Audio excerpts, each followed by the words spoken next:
class, and welcome to week 5 of Intro to Cultural Anthropology. This is the last one of these little weekly videos that I've been making you. Hard to believe we're at the end already.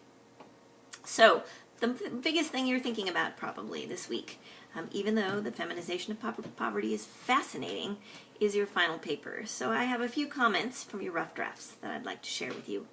First is that some folks still seem to be having a difficult time with the difference between an academic or scholarly source and anything else. So just here's a quick rundown. Wikipedias, encyclopedias, dictionaries, your textbook, all of those things, not original research, not scholarly sources. You really want to be using articles that are from journals, specifically from anthropology journals, that are peer-reviewed, which means that somebody else has looked at what the person has written and decided that it is legitimate and not just their own opinion. Okay?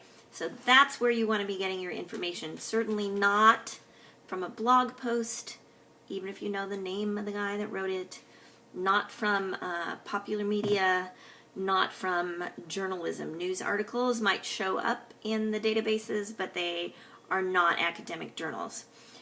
Remember, again, an academic journal article is going to have an abstract. It's going to have that great little thesis that says, in this article, I'm going to make this argument about something. And if it's an anthropology journal, and I hope that it is, it's going to have the kind of culturally relative ethnographic details that you're really going to need in your final paper. So, that's good. After doing your rough drafts this last week, I would like to remind you once again that using material that you have not written specifically for this class is plagiarism, won't be accepted, will get you a 0, and can get you turned into the university for academic dishonesty. This means that if you've written that paper for another class, even if it's perfectly cited, you wrote it with your own, with your own brain. If you didn't write it for this class, you can't use it for this class. And it won't speak to the things that we're intending to ask in the final draft of the paper. So you can't recycle one of your own papers. You also can't cut and paste all kinds of things that you clipped from the internet together, not give proper attribution to the authors, and turn that in as your own work. It's also not a good idea to turn in something that is nearly entirely quotations from other people, even if you've cited all of those legitimately. That might not be plagiarism, but it's not a research paper. And one last thing about your research paper. A lot of you got the comment that the paper is intended to be about 2 specific, discrete cultural groups that are not your own. So if you wrote about a subculture in the U.S., probably not going to fly. If you wrote about a very large area, such as Africa, that is actually made up of a whole bunch of different cultural groups, that is also not going to work as too broad of a cultural area. Okay, and then the last thing I have to say in my weekly, please don't do this list, is you'll remember that you can turn in your paper after the due date within 48 hours and still get half credit. But let's be thoughtful about this, because that final paper is worth 25% of your grade. 25% of your grade.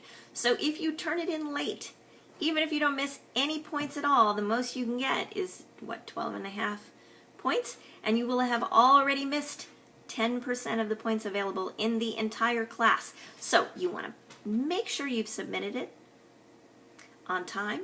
You want to push the little check assignment submission button, please, and make sure that it's been submitted on time, because the class is going to be over and there's nothing I can do about it if you don't get it to me in a timely fashion. So I look forward to seeing the polished up, more thoughtful, lots more ethnographic detail final drafts that everyone has to do this week. I look forward to reading all about globalization and the feminization of poverty. Kind of a bummer, but also a fascinating topic. I look forward to spending this final week in the discussion forums with all of you. I hope you have a great week. And again, remember, if you're having any trouble with that final paper, you have lots of options. You can reach out to the Writing Center. There's still live help there. You still have plenty of time to turn in a draft to them to get comments back. They need like 48 hours to turn that around, so you should do it right away. You can get help at the library. You can get help from me. So Don't let it fall to the last minute. Don't write me the day after the paper is due and say, oh my goodness, I couldn't find another source. That's not the time. The time is now. Need help? Ask for it now. All right. Have a great week. Bye.